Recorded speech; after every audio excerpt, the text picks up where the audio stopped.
just wanted to talk a little bit about Reptile Quarantine, and in this case, Bearded Dragon Quarantine. Quarantine is something that I personally advise that you do, but of course you don't have to do it.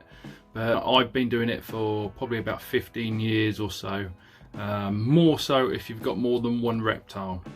Because viruses, bacterias and fungus and mites can all transfer from species to species. So having an issue, it could wipe out an entire collection basically. But of course, again, it's something that you don't have to do, but I personally advise doing it. Now, I quarantine for around 3 months, and I've had Willow here. She is, as you can see, a young bearded dragon. I'm not 100% sure on the age, but she is, I'd say roughly probably about 2, almost 3 months old. And I am keeping her in a quarantine setup. When I say quarantine setup, I mean in the sense that there's no decor really. There's no substrate and just minimal decor. I've just got a couple of logs, obviously, as I said, no substrate.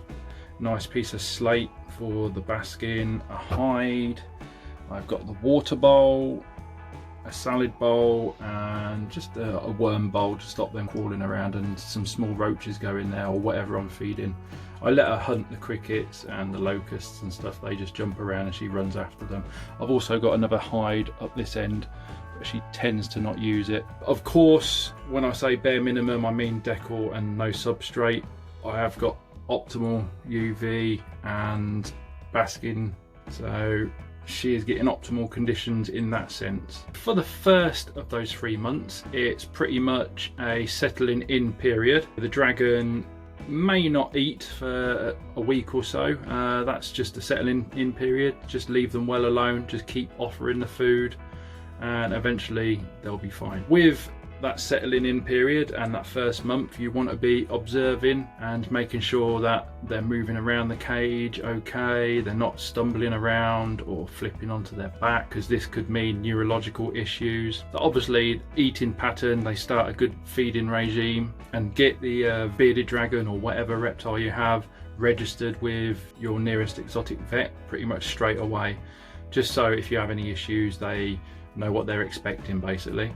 So anyway, within that first month, it's all basically observation, as I said, and then you go on to the second month, and by the time you hit that second month, the dragon should be feeding extremely well, without any issues at all, with the greens in the morning, and depending on the age, live food as needed. The second month I will get a fecal test done via the vets. If the vet won't do it, then you can do it via PALS online, which is Pinmore Animal Lab. If you give them a ring, they will send you what's needed. You send the payment and they'll send the results. And then you then take those results to your vet and they can advise and treat as needed. But basically the fecal test will check for parasite issues mostly. And the main issue would be something like pinworms or coccidia. Both are relatively easy to treat, to be fair.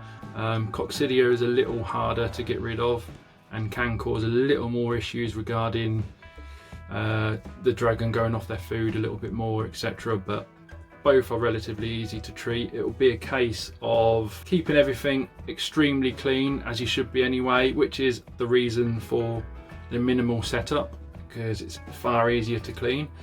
Personally, I use something like F10. F10 is known to kill or aid killing coccidia and certainly sort out the pinworms.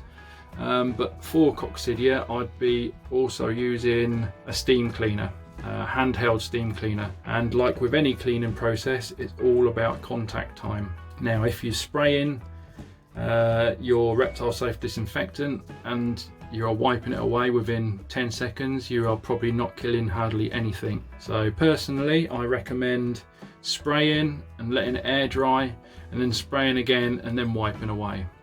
And the same with the steam cleaning process. You want to do 3 or 4 passes over each area. You don't want to just go over it once.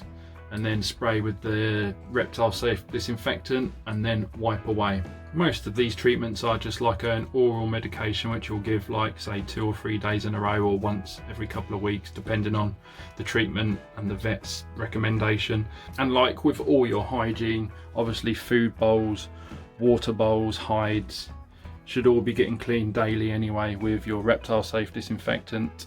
Once the treatment is done, you'll be well in the way into the 3rd month, and the 3rd month is basically a case of observation again, so pretty much mirroring the 1st month, because medication can put them off their foods a little bit, not all the time, but it can do, so they should pick up a good feeding regime again. Once this is done, probably the 2nd or 3rd week into that 3rd month, I will get another fecal test done just to make sure that the treatment did its job and everything is all clear.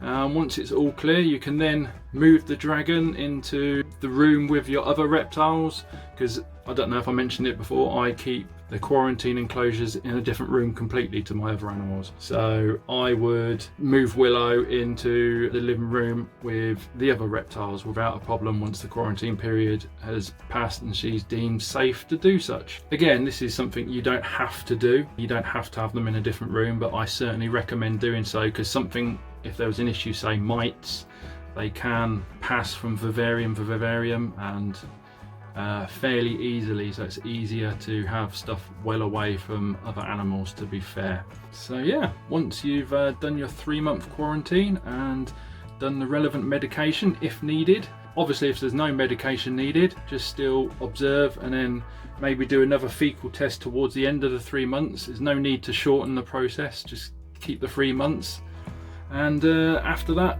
you're good to go.